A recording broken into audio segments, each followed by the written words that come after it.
Assalamualaikum warahmatullahi wabarakatuh. Bismillahirrahmanirrahim. Alhamdulillahirabbil alamin wa bihi nasta'inu ala umurid dunya waddin.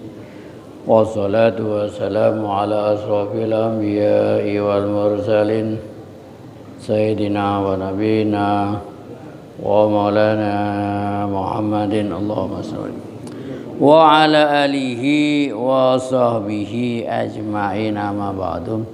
Yang saya muliakan, saya hormati para bapak, para hadirin, para sepuh, bini sepuh, haji sepuh, dan seluruh kesepuhan, usuhan ketua DKM dan staf-stafnya, para hadirin semuanya. Alhamdulillah, tiada kata yang patut kita ucapkan melainkan puja puji syukur hadirat Allah Subhanahu wa taala atas karunia-Nya, atas nikmat-nikmat-Nya yang telah dilimpahkan kepada kita, terutama yang paling utama nikmat iman, amin, nikmat Islam, amin, panjang umur, amin, sehat walafiat, amin, seger waras, amin, ya rabbal alamin. Bagi yang seger dan bagi yang waras, sehingga kita dapat menghadiri spektakuler, yaitu pengajian minggu begini. Para bapak, para hadirin, langsung saja tanpa basa-basi juga tanpa neko-neko, alhamdulillah kita masih bertahan pada hari yang ke-8 insyaallah. Jadi begini ceritanya bapak-bapak. Kalau bapak-bapak ini jalan keluar, kelihatan ada orang yang tidak puasa nih, ngerokok terang-terangan, makan terang-terangan, ya nggak usah iri, gak usah iri. Mestinya ini kita bersyukur karena Allah Ta'ala masih berkenan memberikan kita kekuatan. Allah Ta'ala masih berkenan memberikan kita ini pitulung, kita bisa puasa. Jangan iri. Kenapa? Ending of life, perjalanan manusia itu berakhir pada dua posisi, ya. Maksudnya dua posisi ini yang dimanakan dalam istilah Quran, farikun fil jannah wa farikun fis sa'ir. Satu kelompok masuk surga, satu kelompok masuk neraka. Itu ending perjalanan manusia. Abadan abidin. Kalau masuk surga ya selamanya, masuk neraka juga selamanya. Nah, semua orang kalau ditawarin. Kalau orang ditawari, pengen masuk surga apa masuk neraka? Jawabannya ya mesti masuk surga. Hanya orang-orang yang koplak saja yang kepengen masuk neraka, Pak. Loh, lah iya neraka gak enak. Kena obat nyamuk, keconyok obat nyamuk aja melentung. Apalagi masuk neraka. Nah, cuma bagaimana jalan menuju surga ini? Ini seorang badui datang menghadap Rasulullah sallallahu alaihi wasallam. Ya Rasulullah, pengennya saya hanya sholat 5 waktu. Kagak ada sholat sunnah. Enggak qobliyatan, enggak badiatan, enggak apalagi enggak ada. Pokoknya sholat 5 waktu doang, itu yang saya mau.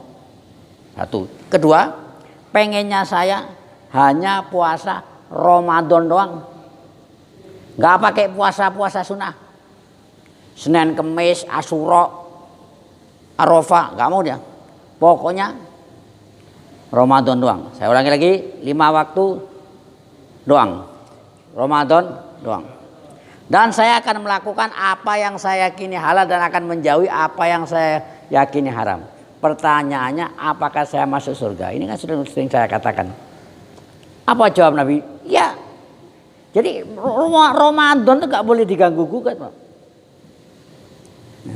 Kalau sudah Ramadan dibuat mainan, apalagi puasa gak sengaja tanpa udzur, ini sehari tidak bisa diterbus dengan setahun.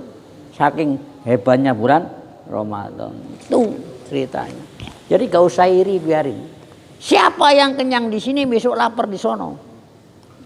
Siapa yang istilahnya itu minum seger di sini, maksudnya nggak puasa, besok aus di sana. Mending aus di sini daripada aus di sana. Lah iya, kalau aus di sini masih ada air, Tapi kalau aus di sono nggak ada isi ulang di akhirat tuh nggak ada Pak. Es doger nggak ada. Makanya susah kalau aus di sono. Ini syaratnya begitu Pak. Nah, kenapa kita harus nggak usah iri dengan yang nggak puasa? Karena orang puasa itu mendapatkan kebahagiaan. Ini sudah sering saya katakan, hanya nostalgia saja Pak, ngulang saja. Kan Bapak mesti mendengarnya dari pengkultum kita, kiai-kiai kita, penceramah kita, lis-shaim farhadani, bahwasanya orang puasa dapat 2 kesenangan. Wah, setiap hari mungkin dengar. Pertama, senangnya inda iftore, ketika berbuka. Senang. Tiada sesuatu yang paling ditunggu oleh orang-orang yang puasa, hanya satu yang ditunggu Pak, adzan maghrib. Nggak nunggu adzan duhur, nggak nunggu adzan isya, nggak penting itu. Adzan subuh juga nggak penting. Wah, kenapa? Adzan maghrib itu yang paling penting, yang ditunggu-tunggu sama orang puasa. Nah, begitu adzan, Allahu Akbar, gerutu. Kemana? Ke lapangan Narogong. Untuk apa? Ya ke meja makan. Untuk apa? Makan. Senang. Ini saya ulangi saja Pak. Loh kenapa kok senang? Iya, lah cuma senangnya orang tuh beda-beda. Ada 3 tingkatan. Kalau senangnya cuma yang tadi lapar sekarang kenyang, yang tadi haus sekarang kagak haus, hanya itu saja kesenangannya, nggak ada unsur lain. Ini tingkatannya sama dengan sapi, kebo dan banteng. Tingkatan rojo koyo. Ya karena kesenangannya gak ada hubungan dengan agama. Cuma tadi saya ulang lagi, tadi lapar sekarang kenyang. Tadi awas sekarang seger. Tadi perutnya kempet sekarang buncit. Itu saja. Jadi gak ada hubungan dengan agama. Saya ulangi, tingkatannya sama dengan rojo koyo, sapi, kebo dan banteng. Ini tingkat level terendah. Nah, sekarang mari kita tingkatkan nih ke level yang lebih tinggi. Adzan maghrib, gerutu. Allahu Akbar, gerutu. Kemana? Ke meja makan. Ngapain? Ya makan. Bukan mejanya ditonton. Senang. Nah, cuma senangnya kenapa? Senangnya itu kenapa?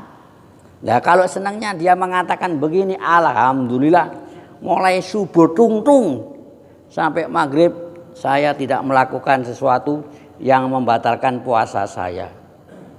Dan ini tingkatannya lebih tinggi levelnya. Karena masih senangnya itu masih berkaitan dengan agama, masih berkaitan dengan syariat. Karena puasanya potel, nggak punya utang. Itu saja Bang. Nah, ini kita ini senang yang mana ini? Ntar kita lihat nih. Bukan nanti nih, kita lihat nih. Senang yang mana? Nah ini Pak. Sekarang terakhir nih. Senang adzan, Allahu Akbar, gerutu. Gerutu gak Pak? Gerutu. Kemana? Ke meja makan. Senang. Nah, lalu senangnya kenapa? Nah ini terakhir Pak. Ini kesenangan tingkat tinggi. Istilahnya Imam Ghazali rahimahullah, puasanya orang khawas khusus. Senang. Kenapa kok senang? Iya, mulai subuh tung sampai maghrib saya tidak melakukan sesuatu yang bisa membatalkan pahala puasa saya. Loh, tingkatannya begitu. Dalam arti dia memuasai panca indera. Dalam arti sehari itu mulai subuh sampai maghrib dia kagak ngibulin orang, tidak berdusta, tidak gibahin orang, tidak sumpah palsu dan tidak adu domba. 4 di mulut, 1 di mata. Yaitu melihat dengan nafsu. Oh, melihat bini sendiri aja kagak boleh Pak, nafsu Pak. Puasa apalagi bini tetangga. Batal. Hilang, puasanya tetap sah tapi kan hilang. Jadi kalau senangannya seperti ini kesenangan tingkat tinggi. Jadi itulah nanti Bapak akan sering mendengar dari penceramah-penceramah kita, kiai-kiai kita, kamin soimin laisilahu hadun min syami ilal ju' wal atwas. Kan gitu kan. Berapa banyak dari orang yang berpuasa yang tidak mendapatkan kecuali lapar dan dahaga. Penceramah-penceramah kita. Saya kan niruin doang. Itu masalahnya Pak. Ya itu kesenangan tingkat. Nah, kesimpulannya Pak, kalau bisa disimpulkan, wa khairul haji, sebaik-baiknya petunjuk, ini penting, adalah petunjuk Nabi Muhammad SAW. Ini masalah kan kita ngomongin berbuka tadi Pak. Lah berbuka ini jangan keliru. Maksudnya begini Pak, kita ikuti petunjuk yang diajarkan Nabi Shallallahu Alaihi Wasallam. Bagaimana sih Nabi itu kalau buka? Pertama kali rutop Pak. Ini kalau penting. Ini rahasianya. Orang diabetes itu bisa drop gulanya Pak. Apalagi yang nggak diabetes. Gulanya turun karena sehari kagak makan. Badan lemes, mata kunang-kunang. Untuk mengembalikan ini diperlukan gula, yaitu rutop. Rutop itu kan kurma tapi masih berair, ya kayak anggur itu Pak. Ini kalau makan ini Pak, seger. Yang mata kunang-kunang jadi terang, yang lemes sih kunang. Lah kalau gak ada rutop, karom itu kurma biasa yang bisa dibuat timpukan. Lah itu di Saudi kok makanannya unta itu Pak. Di Indonesia buat rebutan, mungkin atos bisa dibuat timpuk-timpukan. Ini loh Pak. Nah kalau nggak ada, baru air. Ini kan tidak rutop ini kurma ini Pak. Walaupun Bapak gak doyan, makanlah walaupun satu. Dalam tujuan menghidupkan sunnah. Man ahya sunnati faqad ahban. Tidak bisa tergantikan dengan kolak gedang. Apalagi gedang kelutuk, tidak bisa.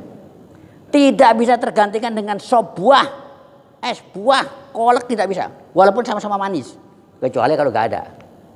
Apalagi Pak ada yang mengusulkan orang anti. Oh jangan makan kurma, itu dari Arab. Kita harus makan yang asli Indonesia. Akan diganti dengan blimbing wuluh.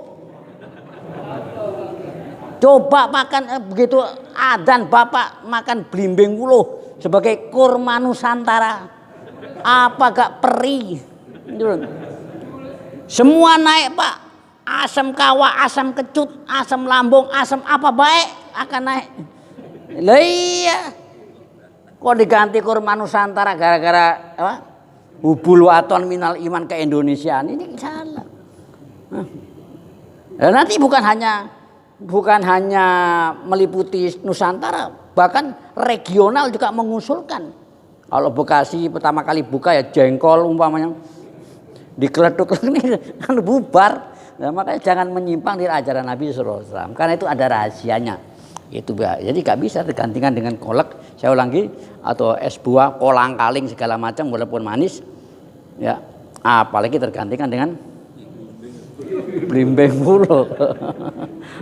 Dengan alasan kurma Nusantara. Lah yang penting kita ini minta kekuatan Allah Ta'ala. Kita masih bertahan masih berkenan bertahan 7 hari, 8 hari ya. 8 hari minggu ini ya. Nah, apakah kita bertahan selanjutnya? Wallahu a'lam. Makanya selalu karena grafik itu begitu Pak, fenomena alam hanya terjadi di 7 hari pertama. Ya. Tadi malam saya ngisi di Masjid At-Taubah. Habis terawih selesai semua ngitung duit Pak. Kan ini duit apa? Iya biasa kan. Saya tanya dapat berapa miliar? Gitu.